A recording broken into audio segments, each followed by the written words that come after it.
Diary of a Black Mommy.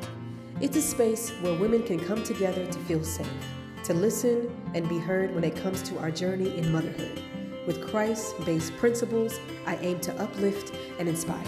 Enjoy this podcast, and I hope it blesses you as much as it has blessed me.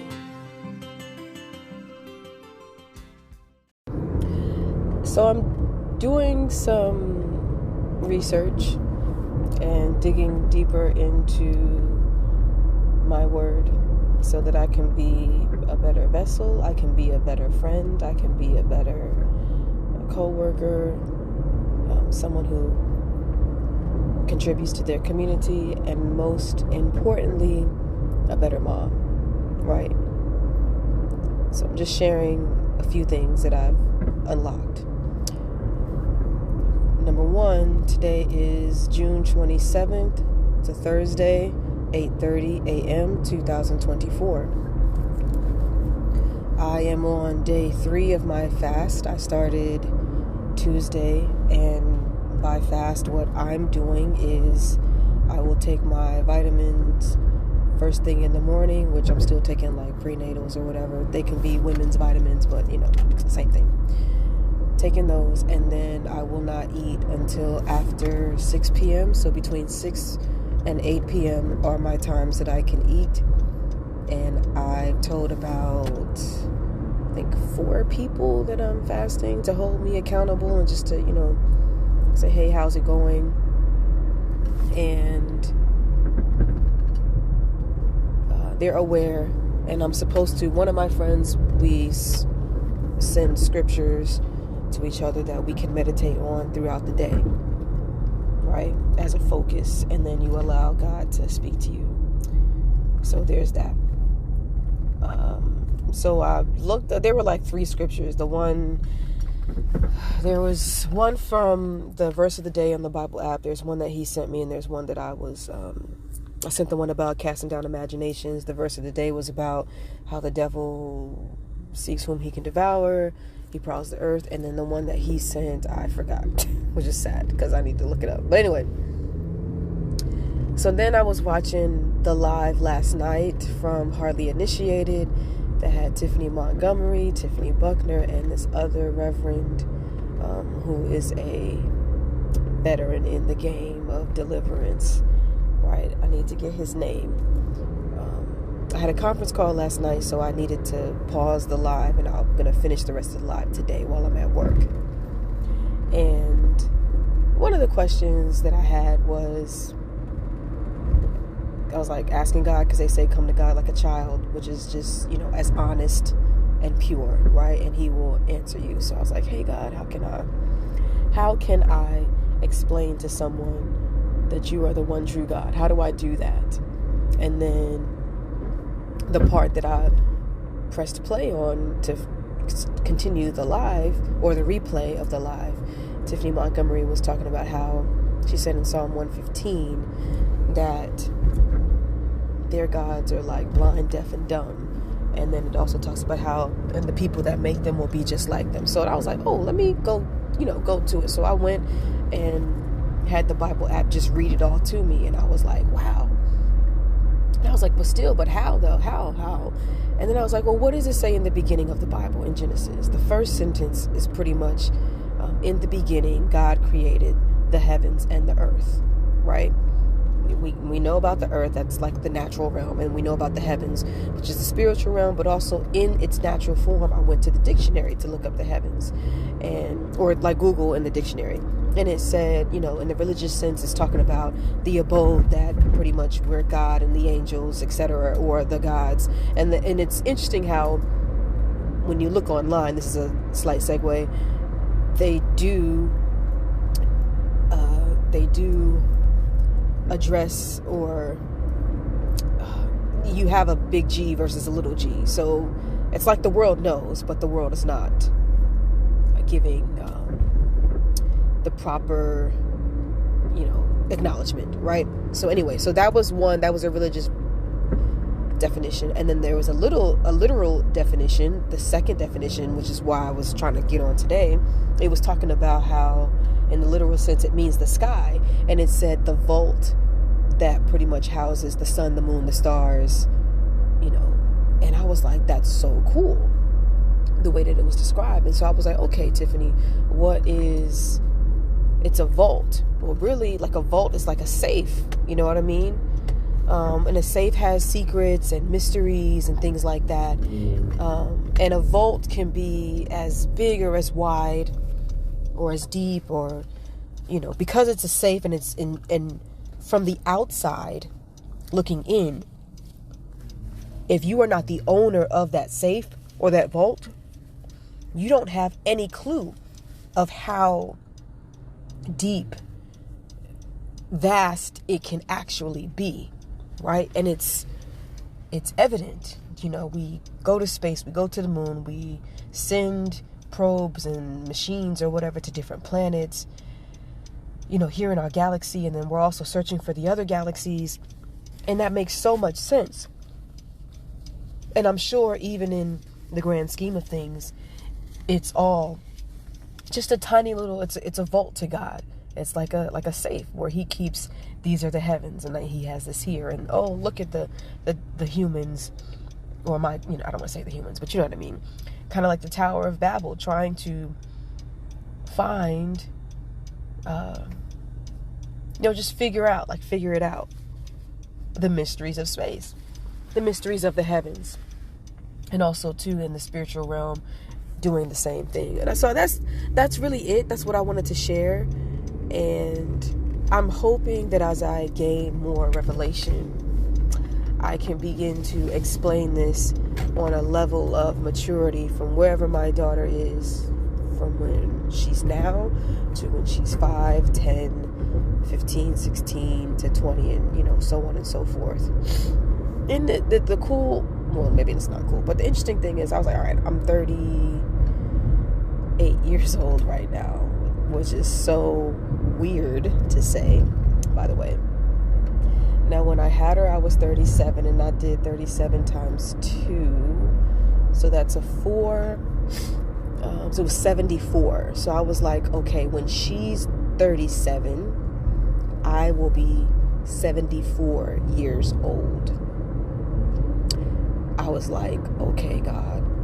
And I said, all right, I hope in these next 37 years, like some awesomeness will happen. Not that it hasn't already happened, but when you think about age and time and life and where you will be, it gets kind of scary, because you're like, oh my gosh, when I'm 74, what's going to happen to everyone else around me?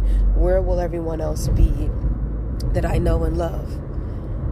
Things that I don't really want to think about right now, but it's a thought. And yeah, so that's that. The next thought on my mind, when they talk about the heavens and where is God and where is heaven, they talk about how heaven, because they say greater is he that is within you, right? The God that we're talking about, the he is in you than the he that's in the world, which is, Satan, right? And then also heaven is not only like a place or something that you would like to go to when you die, right? Because he's going to make a new heaven and a new earth. But it's also, it's within you, like it's within you. Now, what I think could be cool and interesting is, and I don't know, because we don't know, the same way there's earth, like this natural earth, I wonder if it's just going to be like a revamp, kind of like when they talk about the Matrix and different iterations of it, right? I wonder if it's a revamp and you get like a brand new body and there's a new heaven, like you're like it's a new heaven and a new earth.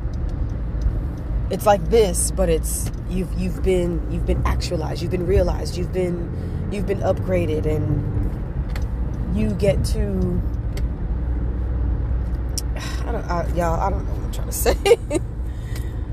Because I keep ever since I said the Matrix, I'm thinking about the Matrix now, and I'm just thinking like, oh, could it be just like a revamping? And then it's like, oh, do the people, if we in Christ, do we become like like angels now or something like that. You know what I'm saying? Is it like that? And then the new heaven and the new earth, it just, I don't know. DJ Cyclops, when you listen to this, you're probably gonna be like, I get what she's saying, but yeah. All right, so let me close this out because it sounded like nonsense right now. My point is, I'm fasting and I'm trying to get closer to God, and I need to get a journal so I can start to jot down some of the things that I'm just thinking about and reflect on it. I'll be fasting this week, and then I'll take a week off, and then I'll be fasting again in the second week, and that's for me personally to be preparing for something major that I'm going to be doing on that second fast. And I just want to do it for self-discipline purposes. I want to do it to be able to know that I can, follow the instructions that I set for myself. And then also I can, like, whatever God has set out for me. If there's other temptations, like, because the first day of the fast, I have routines. Like, usually in the morning I go and I, get something to eat, a Panera bread, or if I don't have the money, I'll make something, right? But I'll definitely have something to eat first thing in the morning, and then I go for my break at lunch. And all that first day, I kept thinking about the food that I wasn't eating. That's what I thought about. And I'm sure that's like any other thing that you stop, kind of like cold turkey like that. You think about it all the time. And so that's when that casting down imagination scripture came, and I was like, all right, I'm thinking about it. I gotta hold it captive, and I gotta say, okay, I'm doing this for a particular reason, a particular purpose, because I want to be better. And when I kept doing that, as I stepped out, interacting with people, I felt really powerful. I felt proud, not like prideful proud, but I felt like good, like, ooh, I had a win. I conquered those thoughts. I conquered the possible temptation of like, hey, I can just get something to eat because don't nobody know. And that's why I also told a few people, so that like I could be held accountable if they ask me like, hey, how's it going? Right? Could I just say, I could tell them, oh, it's going good, and I can just eat on the side? Or could I really be like, it's going okay, I've been thinking about food this whole time, and then still keeping to my word, right? So also with it being 7 days, as I'm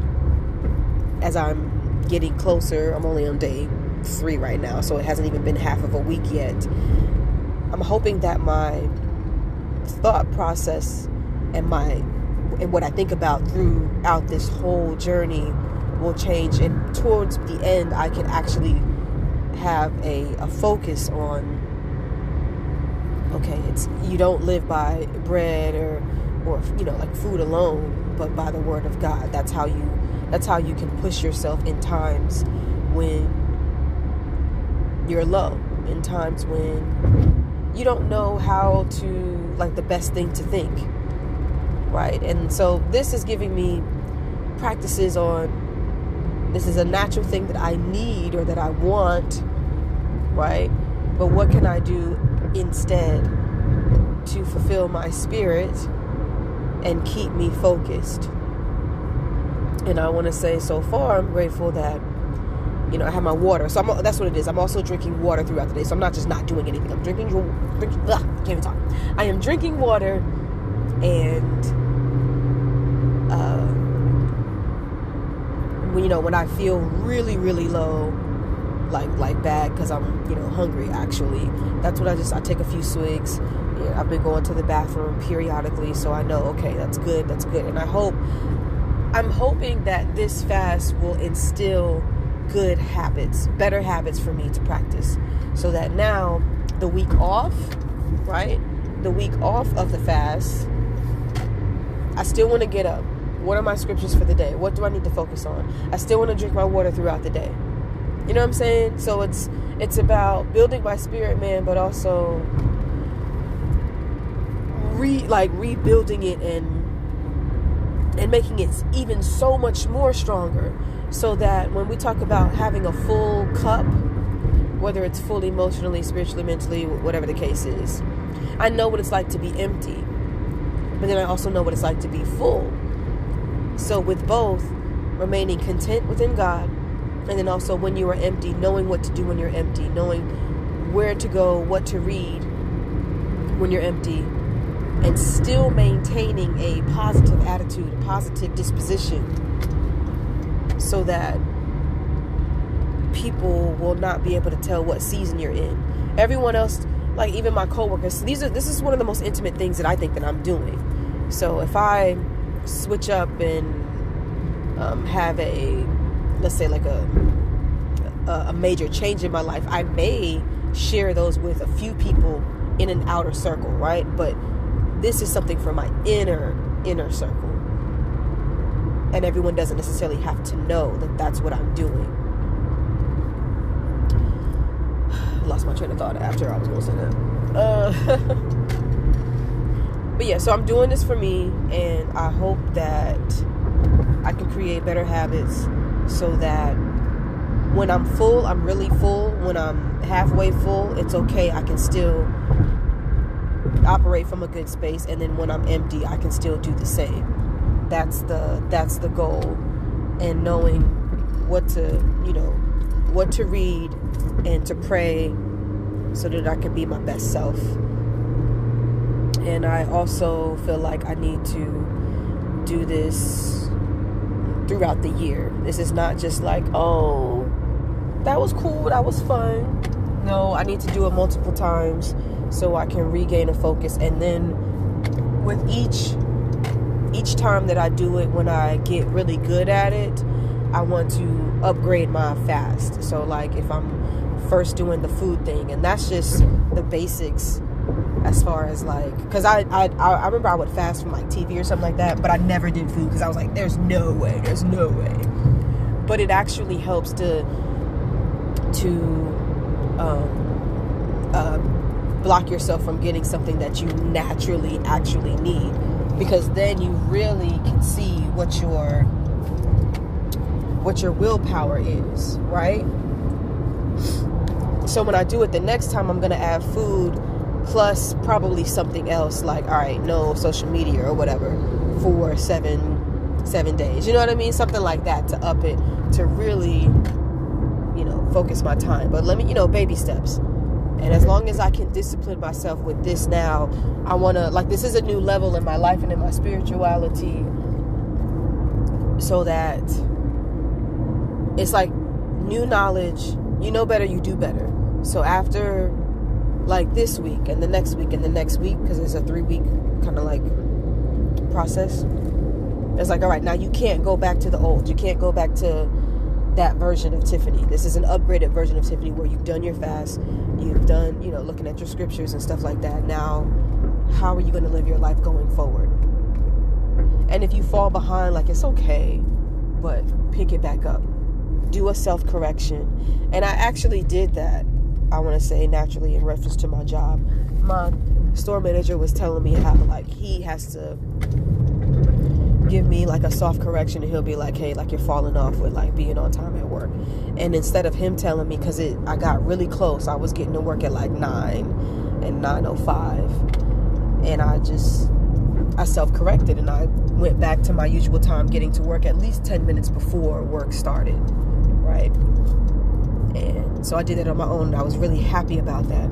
Now I have some grace because school is not in session, it's summertime. So I have a little bit more leeway there, but I really need to, during these few months, I really need to practice getting ready to leave the house pretty much at 7:15, because I bet you there's going to be a bunch of people that move to Charlotte from now till when school starts, and all of a sudden when school starts, Charlotte is going to be crazy with the traffic. I feel like we have no idea. Like, we thought it was bad, but it's going to be bad. So, yeah, that's what I need to prepare for. Thank you guys for listening. This was, like, when I say Diary of a Black Mommy, these are things that, it is a diary, and all of these things pertain to just me. And my main focus is to make sure that at the end of the day, Sonia knows who Jesus Christ is, and she knows how to live a life that is pleasing and acceptable to God, which is her reasonable service. It's my reasonable service, as well. And I am just a steward, while we're here, she's been gifted to me, but I give her back to God. You know what I'm saying? And I do that by way of like studying and making sure that my life is steadfast and I live a life that's approved by God. So hopefully I may have rambled somewhere in the middle of it, but I hope it made sense and you understood what I was saying and you take into account some of those scriptures. I can't remember exactly where they're from, except Psalm 15, because I actually saw it and I looked for it. 115, excuse me. And the others I will get later, and they maybe will be in the description. Okay, you guys take care and have an amazing day. My black is real, my black is true, my black is something they all want to, oh, it's magic, oh, yeah, oh, it's magic, yeah, my black is real, my black is true, my